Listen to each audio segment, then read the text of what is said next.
إن الحمد لله نحمده ونستعينه ونستغفره ونتوب إليه ونعوذ بالله من شرور أنفسنا وسيئات أعمالنا من يهده الله فلا مضل له ومن يضلل فلا هادي له وأشهد أن لا إله إلا الله وحده لا شريك له وأشهد أن محمدا عبده ورسوله لا نبي بعده يا أيها الذين آمنوا اتقوا الله حق تقاته ولا تموتن إلا وأنتم مسلمون فإن أصدق الحديث كتاب الله وخير الهدى هدى محمد صلى الله عليه وسلم وشر الأمور محدثاتها وكل محدثة بدعة وكل بدعة ضلالة وكل ضلالة في النار معاشر المسلمين أوصيكم ونفسي بتقوى الله فقد فاز المتقون.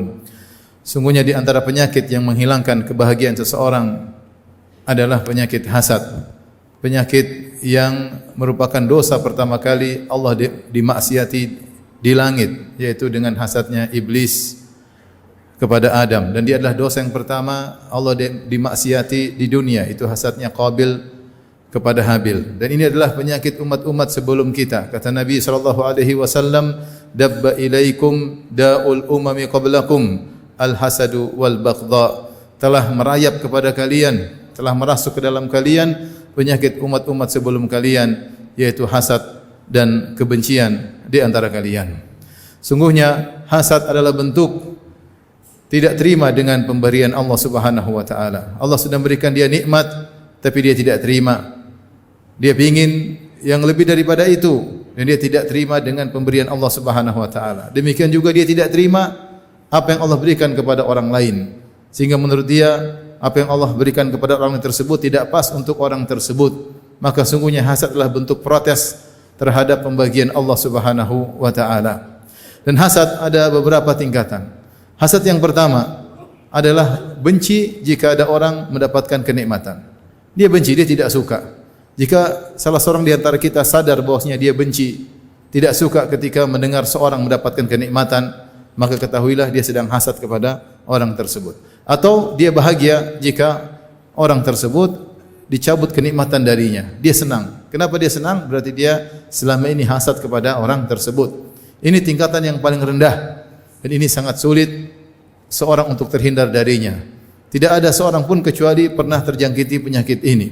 Kata Ibnu Taimiyah rahimahullahu taala, la yakhlu jasadun min hasad, walakin al-karim yukhfih wal laim yubdih. Tidak satu jasad pun, tidak satu tubuh pun yang selamat dari penyakit hasad, tetapi orang yang baik akan menyembunyikannya dan orang yang buruk akan menampakkannya. Pernah kita mengalami hasad, melihat orang dapat kenikmatan kita tidak suka, atau ada orang dicabut dari kenikmatan darinya, maka kita pun bahagia. Itu adalah tanda kita sedang terjangkiti penyakit hasad. Tingkatan kedua yang lebih parah, yaitu ingin agar kenikmatan pada orang lain dicabut oleh Allah Subhanahu wa taala. Dia bukan sekedar benci, tapi dia ingin kenikmatan tersebut dicabut dari orang tersebut. Maka ini hasad tingkat berikutnya. Kemudian yang tingkatan yang ketiga, yaitu dia ingin kenikmatan tersebut dicabut dari orang tadi dan dipindahkan kepadanya. Dipindahkan kepadanya. Seperti seorang yang mungkin hasad kepada direktur yang kerja di perusahaannya, kemudian dia ingin direktur tersebut dilengsarkan dan dia menggantikan posisi direktur tersebut. Contohnya ya. Ini adalah bentuk hasad, ingin nikmat orang tersebut hilang dan berpindah kepadanya. Yang lebih parah adalah ingin, yang keempat, yang paling parah adalah ingin nikmat dari seorang hilang dan kemudian orang tersebut terpuruk seperti dirinya, seperti hasadnya iblis kepada Adam. Iblis hasad kepada Adam dan dia tidak peduli bahwasanya akibat hasadnya dia akan dimasukkan dalam neraka jahanam. Yang penting bagi dia Adam harus keluar dari surga sebagaimana dia dikeluarkan dari surga. Ini hasad yang sangat buruk, bukan sekedar ingin nikmat tersebut pindah kepada dia, tapi ingin sama-sama sengsara sebagaimana hasadnya iblis kepada Adam. Ma'asyiral muslimin, sungguhnya hasad ini adalah akhlak orang-orang yang terburuk. Dia adalah akhlaknya iblis. Dia adalah akhlaknya Yahudi yang Allah menyatakan orang Yahudi hasad kepada kaum mukminin hasadan min indi anfusihim. Mereka hasad karena ternyata nabi terakhir yang diutus oleh Allah Subhanahu wa taala bukan dari Bani Israel, tetapi dari kaum Arab, sehingga mereka pun tidak mau beriman kepada Nabi Muhammad sallallahu alaihi wasallam. Kenapa? Karena hasad. Ini juga akhlaknya orang-orang munafikin. Allah berfirman, "Waddu law takfuruna kama kafaru fatakununa sawa'a." Kata Allah Subhanahu wa taala, mereka orang munafik ingin kalian kafir seperti mereka. Jadilah kalian sama-sama kufur. Oleh karenanya Abdullah bin Ubay bin Salul tidak mau beriman kepada Nabi Muhammad sallallahu alaihi wasallam. Kenapa? Dia hasad.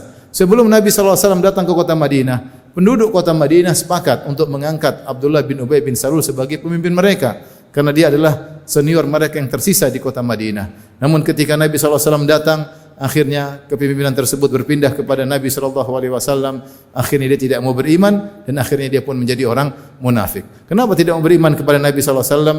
Karena hasad kepada Nabi sallallahu alaihi wasallam. Inilah menunjukkan bahwasanya hasad adalah akhlak orang-orang yang buruk yang hendaknya kita jauhi. Aqulu qouli hadza astaghfirullah li wa lakum wa lisal muslimin kulli dhanbin wa khati'ah fastaghfiruhu innahu huwal ghafurur rahim.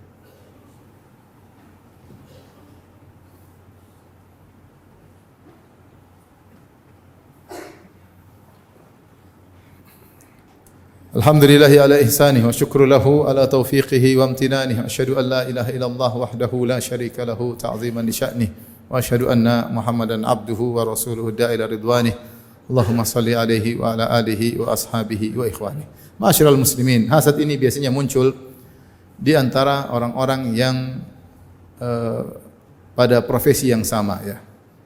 Seorang tukang becak hasad kepada tukang becak yang lain, seorang pengusaha hasad kepada pengusaha yang lain, seorang dokter hasad kepada dokter yang lain, seorang pejabat hasad kepada pejabat yang lain, seorang dai juga hasad kepada dai yang lain. Ini demikianlah mereka bersekutu pada suatu perkara kemudian mereka saling hasad-hasatan di antara mereka.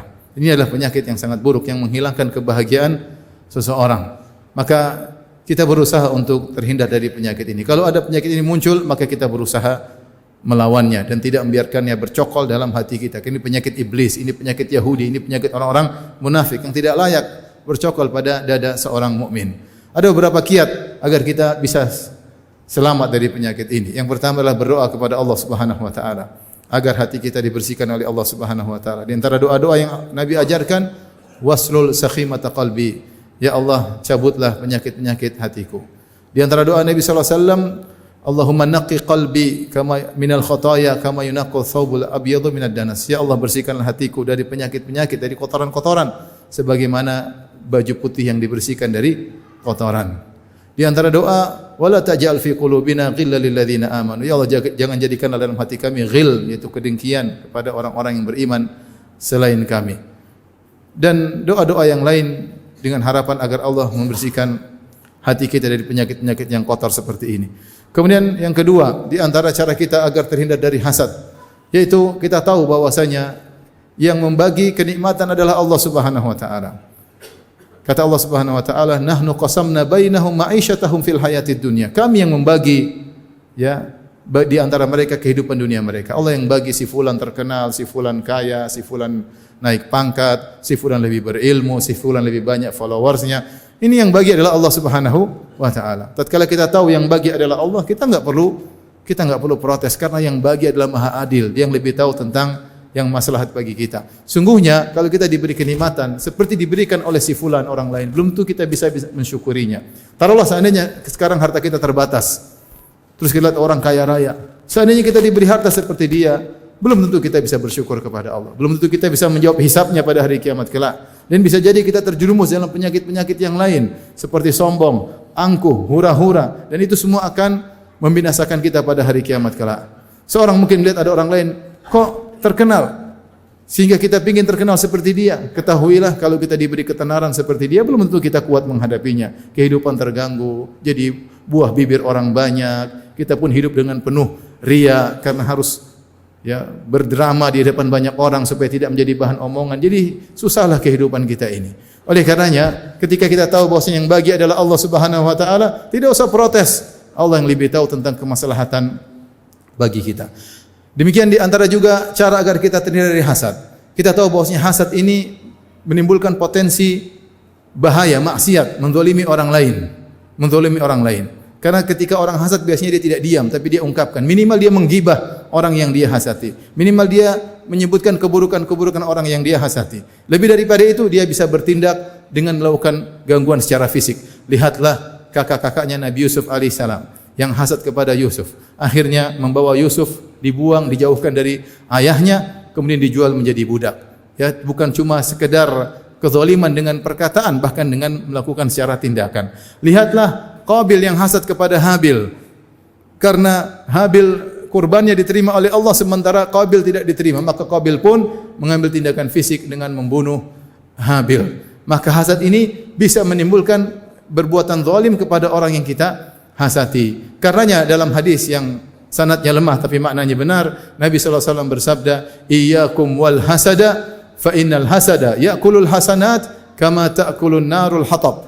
Waspadalah kalian dari penyakit hasad. Sungguhnya hasad itu akan memakan kebaikan-kebaikan kalian, menghancurkan pahala-pahala kalian sebagaimana api yang membakar menghabisi kayu bakar. Kita tahu bagaimana cepatnya api ketika telah membakar kayu. Kayu cepat sekali ludes, cepat sekali berubah menjadi debu. Demikian hasad kalau sudah berjangkit pada menjangkiti seseorang, maka dia akan mudah berbuat zalim kepada orang lain. Kalau dia sudah berbuat zalim kepada orang lain, maka dia akan mentransfer amal-amal solehnya kepada orang lain tersebut. Di antara hal yang bisa membuat kita terhindar dari hasad, yaitu bahwasanya kita sadar hasad, ketika seorang hasad sungguhnya dia telah berbuat zalim, dan orang yang pertama kali dia zalimi adalah dirinya sendiri, Kenapa? Karena dia tidak bahagia. Semakin dia hasad, dia semakin sengsara. Dan bisa jadi orang yang dia hasadi tersebut, yang dia angan-angankan agar orang tersebut dicabut kenikmatan darinya, atau jatuh, atau tersungkur, ternyata orang tersebut semakin naik, semakin tinggi, semakin sukses, maka dia semakin menderita dan semakin menderita. Maka orang yang hasad yang pertama dia zalimi adalah dirinya sendiri. Ma'asyiral muslimin, oleh karena seorang ketika sedang hasad, dia berusaha melawan hasad tersebut. Jika timbul hasad kepada seorang, terutama kepada teman dekatnya, mulailah dia puji temannya tersebut.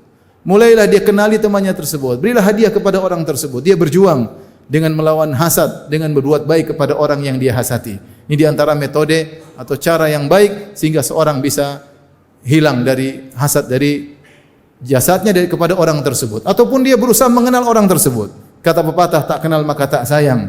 Karena tidak sayang maka dia pun hasad kepada orang tersebut. Tapi kalau dia sudah kenal, bercengkrama dengan orang tersebut, maka Allah akan menghilangkan hasad dari hatinya. Semoga Allah Subhanahu wa taala membersihkan hati kita dari penyakit hasad, dan semoga Allah memberikan kita kebahagiaan menjadi hamba-hamba yang bersyukur, yang tidak hasad kepada seorang pun. Innallaha malaikatahu yusalluna 'alan nabi ya ayyuhalladzina amanu sallu 'alaihi wa sallimu taslima. Allahumma salli 'ala Muhammad wa 'ala ali Muhammad kama sallaita 'ala Ibrahim wa 'ala ali Ibrahim innaka Hamidum Majid. Wa barik 'ala Muhammad wa 'ala ali Muhammad kama barakta 'ala Ibrahim wa 'ala ali Ibrahim innaka Hamidum Majid. Allahumma ighfiril muslimina wal muslimat wal mu'minina wal mu'minat الأحياء منهم والأموات إنك سميع قريب مجيب دعوات ويا قاضي الحاجات اللهم آت نفوسنا تقواها وزكها أنت خير من زكاها أنت وليها ومولاها يا ذا الجلال والإكرام يا مقلب القلوب واسلل سخيمة قلوبنا ربنا ظلمنا أنفسنا وإن لم تغفر لنا وترحمنا لنكونن من الخاسرين ربنا اغفر لنا ولوالدينا وارحمهم كما ربونا صغارا ربنا آتنا في الدنيا حسنة وفي الآخرة حسنة وقنا عذاب النار وأقيموا الصلاة